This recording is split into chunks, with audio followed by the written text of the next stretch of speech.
The man who put himself up for a game show prize during all this, Matteo Salvini, Italy's interior minister, well, using social media again in a video thanking his fans, very characteristic, if you like, showing you around his office, holding his phone, saying thank you. Also on social media, Nigel Farage saying never before in British politics has a party just 6 weeks old won a national election.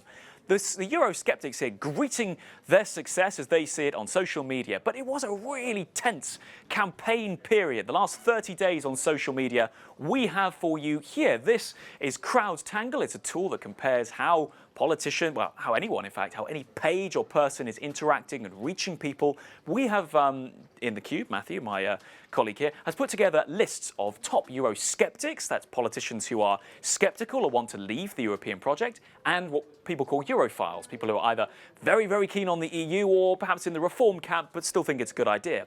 We've compared the battle for votes, and look, topping both lists in terms of their reach, Matteo Salvini on Twitter, Matteo Salvini on Facebook. And we know, of course, that this did translate into over 30% of the vote in Italy. But when you see the numbers here, over 2 million interactions on Twitter, scrolling along to Facebook, almost 14 million, that is so far ahead of the other parties, it wasn't quite that dramatic at the polls. It wasn't the case that he was so significantly further ahead than, say, Five Star Movement or others. Social media, in that sense, could perhaps overextend or amplify that difference. What about the Europhiles? We have to really go down to Guy Verhofstadt here on Twitter before we get to any of them. He's in fourth place here behind Santiago Abascal of the Vox party in Spain and Nigel Farage of the Brexit party. Well, we know Guy Verhofstadt's ALDE group did have a good night. They did increase their seats. And indeed, Mr. Verhofstadt is the first Europhile we come to on Facebook as well. But the top